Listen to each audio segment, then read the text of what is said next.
એક એવું બાણ જે વાગે તો પીડા નહીં પણ પરમ આનંદ આપે. કેવી અજીબ વાત છે નહીં? પણ આજ તો કવિ ધના ભગતની અદ્ભુત ભક્તિ કવિતા રામબાણનો કેન્દ્રવર્તી વિચાર છે. આજે આપણે આ ગહન રચનાના એક પછી એક સ્તર ખોલીને એના મૂળ સુધી પહોંચીશું, એના અર્થને સમજીશું. તો ચાલો શરૂ કરીએ. તો આપણી આ સમજણની સફર કેવી રહેશે? સૌથી પહેલાં આપણે કવિ ધના ભગતને થોડા ઓળખીશું. પછી આ રામબાણનું જે અનોખું જ્ઞાન છે એને સમજીશું. ત્યાર પછી ભક્તિની કેટલીક આકરી કસોટીઓના ઉદાહરણો જોઈશું. ભક્ત અને ભગવાનના સંબંધને ઊંડાણપૂર્વક તપાસીશું. અને છેલ્લે એ સવાલ પર આવીશું કે આ રામબાણ ખરેખર પીડા છે કે પછી કોઈ મોટો આશીર્વાદ? તો સૌથી પહેલાં વાત કરીએ કવિ અને એમના બાણની. જો કોઈ પણ કવિતાને સમજવી હોય ને તો પહેલાં એના કવિને સમજવા બહુ જરૂરી છે. તો સવાલ એ છે કે કોણ હતા આ 18મી સદીના કવિ ધના ભગત, અને એમણે રામબાણ જેવું આટલું શક્તિશાળી રૂપક કેમ પસંદ કર્યું હશે? ચાલો આ જ જાણવાનો પ્રયત્ન કરીએ. ધના ભગત 18મી સદીના કવિ એ ભાવનગર જિલ્લાના ધોળા ગામના એક સામાન્ય ખેડૂત હતા. પણ એમની ભક્તિ એ જરાય સામાન્ય નહોતી. એ અસામાન્ય હતી. એકદમ સાદો જીવન, ભક્તિમય જીવનશૈલી. અને એમની આ જ સાદગી અને ભક્તિનો જે પડઘો છે એ આપણને એમની કવિતા રામબાણમાં સ્પષ્ટપણે સંભળાય છે. તો આ રામબાણ છે શું? આ શબ્દોનો અર્થ શું થાય? જુઓ, આ કોઈ શારીરિક બાણની વાત નથી કે જે વાગે ને લોહી નીકળે. ના, આ તો એક આધ્યાત્મિક બાણ છે, પ્રભુની ભક્તિનો બાણ.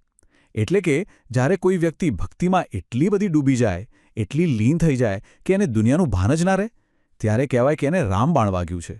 આ એક એવો અનુભવ છે ને જેને શબ્દોમાં વર્ણવવું મુશ્કેલ છે. એને તો ફક્ત અનુભવી જ શકાય.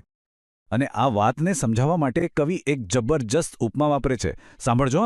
જેમ સિંહણનું દૂધ સિંહ બાળને જ જરે, એટલે કે જેમ સિંહણનું દૂધ માત્ર સિંહનું બચ્ચું જ પચાવી શકે, બીજું કોઈ નહીં, બસ એ જ રીતે પ્રભુના સાચા પ્રેમીઓને જ રામબાણ વાગે છે. સમજાયું? આ અનુભવ દરેક માટે નથી.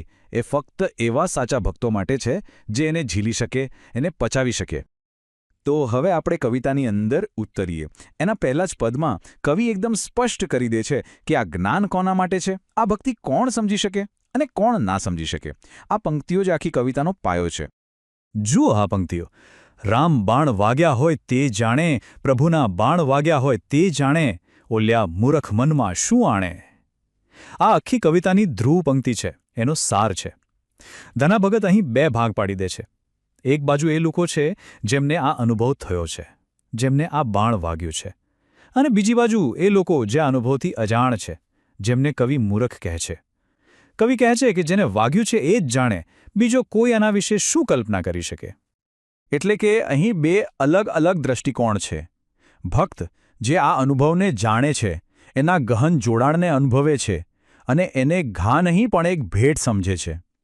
અને બીજી બાજુ છે અજાણ વ્યક્તિ, જેને કવિ મૂર્ખ કહે છે. એ શું સમજી શકે? એ તો બહાર જ ઊભો છે, એને તો બસ સપાટી જ દેખાય છે. આ જ તો આખી કવિતાનો કેન્દ્રીય વિચાર છે. હવે આવે છે આ આખા વિશ્લેષણનો સૌથી રસપ્રદ ભાગ. ધના ભગત ખાલી વાત નથી કરતા, એ પુરાવા પણ આપે છે.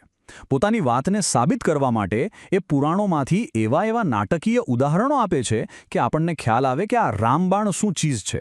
આ એવા લોકોની વાર્તાઓ છે જેમને ખરેખર આ બાણ વાગ્યું હતું. શરૂઆત થાય છે 3 જાણીતા ઉદાહરણોથી. પહેલું ધ્રુવજી, જેમણે એવી ભક્તિ કરી કે અચળ સ્થાન મેળવ્યું. બીજા પ્રહલાદ, પિતાના આટલા અત્યાચાર સહન કર્યા પણ નામ લેવાનું ના છોડ્યું. અને ત્રીજા શુકદેવજી, જેમને તો માતાના ગર્ભમાં જ જ્ઞાન મળી ગયું હતું.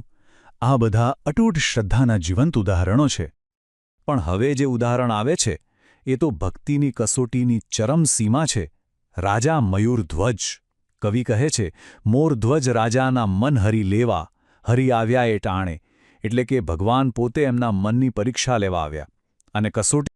फ्रेंड्स, इस वीडियो को पूरा देखने के लिए आज ही फ्लेक्सी टीचर ऐप सब्सक्राइब करें, जहां आपको मिलेंगे animated videos, digital books, text book solutions, notes, DPP और क्विज. और हाँ, flexi teacher app mobile, TV और कंप्यूटर पर अवेलेबल है.